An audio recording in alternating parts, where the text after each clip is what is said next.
መልካም ለሆኑ ሰዎች ሁል ጊዜ የሚደርስባቸውን በደል ጠብቆ ጥሩ ነገር ይመጣል።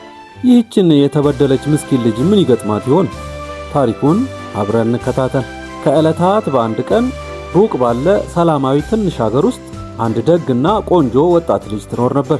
የሚያውቃት ሁሉ ደግነቷን፣ ትዕግስቷንና ሞቅ ያለ ፈገግታዋን ያደንቅ ነበር። ልቧ በበጎነት የተሞላ ቢሆንም ሕይወቷ ቀላል አልነበረም። ሲንደሬላ ሕፃን ሆና ከእናቷና ከአባቷ ጋር በደስታ ትኖር ነበር። ከትንሽ ጊዜ በኋላ ግን እናቷ ሞተችባት። አባቷ ሌላ ሚስት ስላገባ ከእንጀራ እናቷና ከሁለት የእንጀራ እህቶቿ ጋር መኖር ጀመረች። እነዚህ ሶስት ሴቶች በፍቅር አይዟትም ነበር። የቤተሰባቸው አባል አድርገው ከማየት ይልቅ እንደ ገረድ አድርገው ይቆጥሯት ነበር። በየማለዳው ፀሐይ ከመውጣቷ በፊት ሲንደሬላ ስራዎቿን ትጀምራለች። ወለል መጥረግ፣ ዕቃ ማጠብ፣ ልብስ ማጠብና ቤቱን በሙሉ አቧራ ማጽዳት ቋሚ ስራዋ ነበር። የእንጀራ እናቷና የእንጀራ እህቶቿ ሲዝናኑ፣ ሲማሩ ወይም ራሳቸውን በመስታወት እያዩ ሲኳኳሉ፣ እሷ ግን ከጠዋት እስከ ማታ ትሰራ ነበር። ሕይወት ፍትሃዊ ባይሆንም ሲንደሬላ ግን የምታማርርና የምታለቅስ ልጅ አልነበረችም። ሁል ጊዜም በውስጧ አንድ ቀን ልፋቴንና ደግነቴን እግዚአብሔር ይከፍለኛል ትል ነበር። አንድ ከሰዓት በኋላ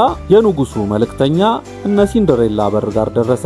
የሚያምር ወርቃማ ፖስታ ይዞ ነበር። የሲንደሬላ እንጀራ እናት ቶሎ ብላ ተቀብላ ጮክ ብላ አነበበችው ፖስታ ውስጥ ያለውን ደብዳቤ። ደብዳቤው እንዲህ ይላል። በቤተ መንግስቱ ለሚደረገው ታላቅ የንጉሳዊ ድግስ ግብዣ ጥሪ ነበር። ንጉሱና ንግስቲቱ ልጃቸው ልዑሉ ሚስት የሚመርጥበት ጊዜ አሁን እንደደረሰ ወስነዋል። በመንግስቱ ያሉ ሁሉም ወጣት ሴቶች ተጋብዘዋል ይል ነበር። የእንጀራ እህቶቹ በደስታ ጮሁ። አዳዲስ ቀሚሶች፣ አዳዲስ ጫማዎች፣ አዳዲስ ጥብጣቦችና አዳዲስ ጌጣጌጦች እንዲገዙላቸው እናታቸውን ወተወቱ። ሲንደሬላ ደግሞ እንዲዘጋጁ እንድትረዳቸው ታዘዘች። ለብዙ ቀናት ደከመኝ ሰለቸኝ ሳትል ሰራች። ቀሚሶቻቸውን እየሰፋች፣ ጫማዎቻቸውን እየወለወለች፣ ጸጉራቸውን እያጠበችና በእያንዳንዳቸው ቀሚስ ላይ ያለው ጨሌ እንዲያብለጨልጭ ታደርግ ነበር። ነገር ግን ሌሊት ላይ ሁሉም ሰው ተኝቶ ሳለ ሲንደሬላ ከእንጀራ እህቶቿ ቀሚስ ላይ የተረፉትን ጨርቆች ሰብስባ ዶቃዎችና ሪባኖች ጨምራ በድብቅ ወሰደች። ቀስ ብላ ሰፍታ ለራሷ ቀላል ሆኖም ያማረ ቀሚስ ሰራች። ወደ ጭፈራው ቦታ ሄዳ ቤተ መንግስቱን ለማየትና ችግሯን ለመርሳት ቢያንስ ለአንዴም ቢሆን ተመኝታ ነበር። በመጨረሻ የጭፈራው ምሽት ደረሰ። ቤቱ በደስታ ጫጫታ ተሞላ። የእንጀራ እናትና ሴት ልጆቿ ለመውጣት ሲዘጋጁ ሲንደሬላ ድፍረት አሰባሰበችና የሰራችውን ቀሚስ ለብሳ ወደ ክፍሉ ገባች። ተስፋ የሰነቀችና የምታብረቀርቅ ቆንጆ ልዕልት ትመስል ነበር። ነገር ግን የእንጀራ እህቶቹ እንዳዩት ፊታቸው በቅናት ተጨማደደ።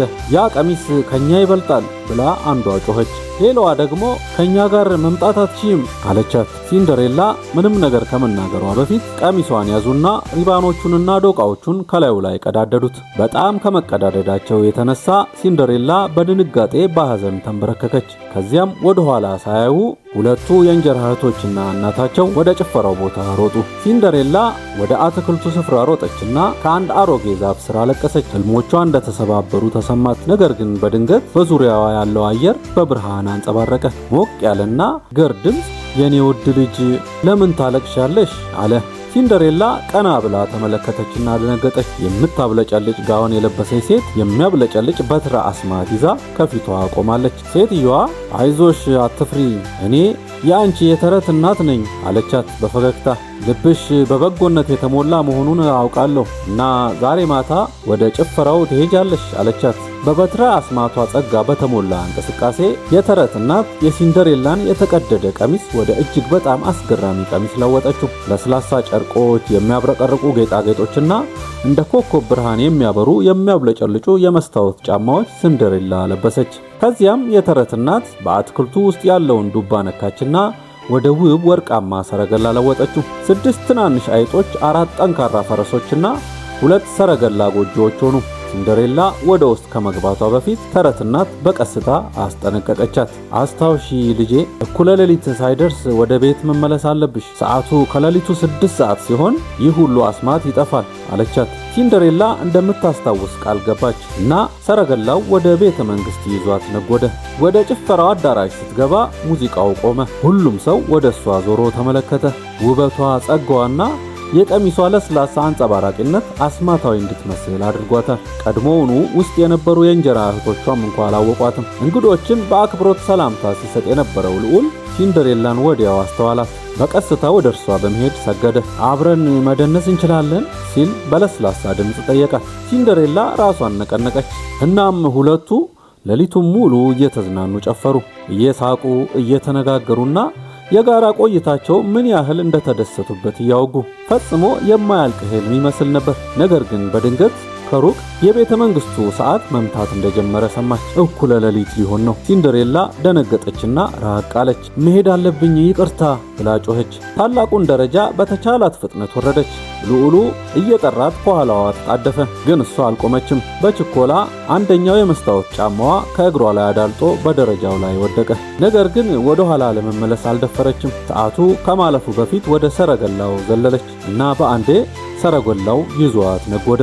ልክ ቦታዋ እንደደረሰች ሰረገላው ዱባ ሆነ። ፈረሶቹና ሰረገላ ነጂዎቹ ወደ አይጦች ተመለሱ እና ሲንደሬላ ደግሞ በቀድሞ የተቀደደ ቀሚሷ በሕይወቷ እጅጉን አስማታዊ ሌሊት ትዝታዎች ብቻ ይዛ ራሷን አገኘችው። ከጥቂት ደቂቃዎች በኋላ የእንጀራ እናቷና የእንጀራ እህቶቿ ወደ ቤት ተመለሱ።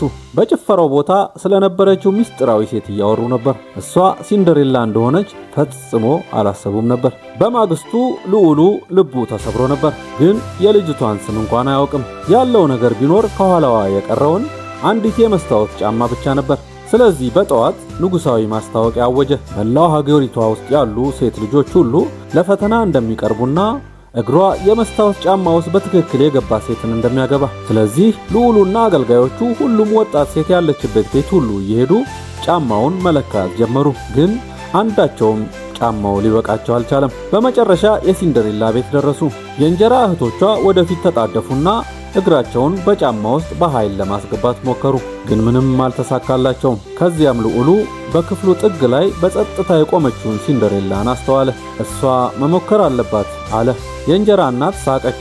እሷ ገረድ ነች፣ በጭፈራው ቦታ ልትገኝ አትችልም አለችው። ነገር ግን ልዑሉ አጥብቆ ጠየቀ። ሲንደሬላ በቀስታ እግሯን በጫማ ውስጥ አስገባች። ልክ ለእሷ ተብሎ እንደተሰራ ሁሉ በትክክል ገጠመ። በዚያን ጊዜ የተረት እናት እንደገና ታየችና የሲንደሬላ ልብስ በጭፈራው ለብሳው የነበረውን አስደናቂ ጋውን ለወጠችው። ልዑሉ በመጨረሻ እሷ ይፈልጋት የነበረችው ልጅ መሆኗን ተረዳ። ልዑሉ በደስታ ተውጦ ሲንደሬላን እንድታገባው ተንበርክኮ ጠየቃት። እሷም በምስጋና በተሞላ ልብ ጋብቻውን ተቀበለች። በቤተ መንግስቱ ታላቅ ሰርግ ተደረገ። በሀገሩ ያሉ የተከበሩ ሰዎች በሙሉ ግብዣው ላይ ተገኙ እና የሲንደሬላ ደግነት በመጨረሻ የሚገባትን ደስታ አስገኘላት እና ከዚያ ቀን ጀምሮ ሲንደሬላና ልዑሉ በፍቅር በጸጋና በደስታ ሀገሩን እያስተዳደሩ ኖሩ ይባላል። ላይክ እና ሰብስክራይብ አድርጋችሁ ብታበረታቱን ደስ ይለናል።